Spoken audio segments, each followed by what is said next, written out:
Welcome to my channel study Adda by Pragati Rajawat. इस video में मैंने आपकी सोशल साइंस की बुक में से हिस्ट्री का फर्स्ट चैप्टर लिया है, द फ्रेंच रिवॉल्यूशन।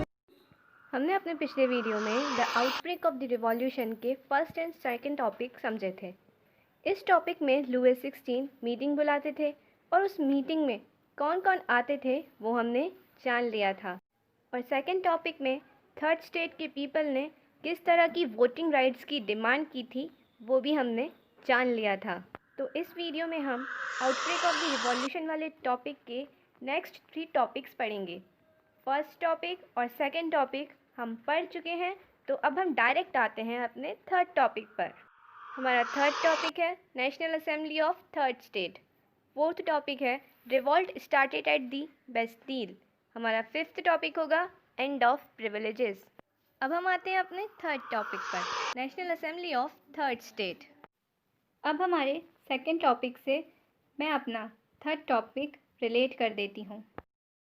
आपको याद होगा कि सेकंड टॉपिक में थर्ड स्टेट के पीपल असेंबली छोड़कर चले जाते हैं, तो वो 20 जून 1789 में मिलते हैं। कहाँ मिलते हैं? वर्जिलीज में एक टेनिस कोर्ट होता है, वहाँ मिलते हैं। अब वो वहाँ पे टेनिस खेलने के लिए नहीं मिले होते हैं, वो वहाँ पर अपने आप को एक नेशनल असेंबली घोषित कर देते हैं, declare themselves as a national assembly. फिर वो वहाँ ये सोचते हैं कि हम एक नया कॉन्स्टिट्यूशन बनाते हैं फ्रांस के लिए।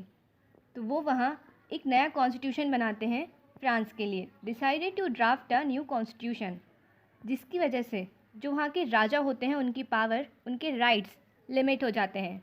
Rights of king were limited. अब यहाँ पर 2 लोग होते हैं, मिराबियो एंड अबेसीज। ये दोनों थर्ड स्टेट के पीपल्स को रिप्रेजेंट करते हैं, मींस सपोर्ट करते हैं। अब वो किस तरह से उन दोनों को सपोर्ट करते हैं वो भी हमें जानना होगा।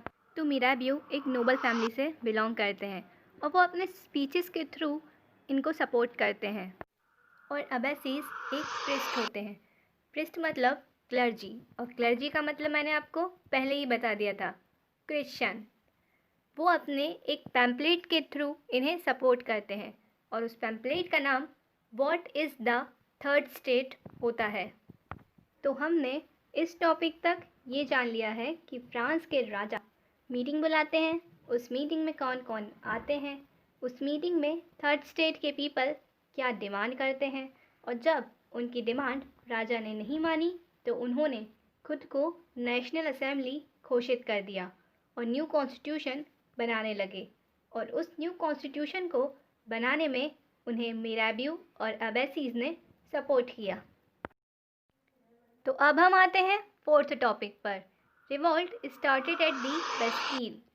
While the National Assembly was busy in drafting a constitution, France was in disturbance. जब नेशनल असेंबली कॉन्स्टिट्यूशन बनाने में बिजी थी तो फ्रांस के पीपल बहुत ज़्यादा डिस्टर्ब थे। अब वो क्यों डिस्टर्ब थे? क्योंकि वहाँ बहुत ज़्यादा ठंड पड़ रही थी, हार्ड विंटर, जिसकी वजह से सब्सटेंसेस क्राइसिस राइज हो रहे थे। अब सब्सटेंसेस क्राइसिस का मतलब मैंने आपको पहले वीडियो में बता दिया था। आपको वैसे याद दिला देती हूँ, जब हमारे बेसिक नीड्स हमें ना मिलें उसे सब्सटेंसेस क्राइसिस बोलते हैं। और हमारे बेसिक नीड्स कौन कौन से होते हैं? खाना और घर। तो हार्ड विंटर की वजह से फ्रांस के पीपल को खाना नहीं मिल पा रहा था, और जो खाना पहले से रखा था उसकी प्राइस बहुत ज़्यादा थी, जिसे पीजेंट्स और आर्टिसंस अफोर्ड नहीं कर पा रहे थे। तो वो लोग लड़ने लगे, दे स्टार्टेड फाइटिंग। अब हमारा फर्स्ट टॉपिक 14 जुलाई 1789 वाला इस टॉपिक से धीरे धीरे रिलेट होता जा रहा है। जब वो लड़ने लगे तो फ्रांस के राजा ने अपनी सेना उनकी लड़ाई को रुकवाने के लिए भेज दी। अब उन्हें लगा कि राजा ने अपनी सेना उन्हें मारने के लिए भेजी है, तो उन्होंने गुस्से में आकर बेस्टील का जो खाना था उसे ख़राब कर दिया। और उन्हें ये भी लगा कि मैनोर मतलब लैंडलॉर्ड्स उनकी हार्वेस्टिंग को जला रहे हैं, तो उन्होंने अटैक कर दिया। किस पर? चितैक्यू पर। चितैक्यू का मतलब क्या होता है? Residence of king. तो अब हम आते हैं अपने फिफ्थ टॉपिक, लास्ट टॉपिक पर, एंड ऑफ प्रिविलेजेस। यहाँ पर जब फ्रांस के पीपल्स ने अटैक करना शुरू कर दिया राजा की रेसिडेंसी पर, तो राजा थोड़ा डर गया। तो उन्होंने कॉन्स्टिट्यूशन को एक्सेप्ट कर लिया। लुईस 16 एक्सेप्टेड कॉन्स्टिट्यूशन, और उसके बाद में फ्रांस की पावर किसके पास चली गई? नेशनल असेंबली के पास में। Power is with national assembly. और उस नेशनल असेंबली ने जो क्लर्जी के पास में पावर थी वो भी अपने अंडर में ले ली। National assembly taken power from clergy. और जो टैक्सेस वहाँ पे लग रहे थे वो भी हटा दिए। Abolish all the taxes.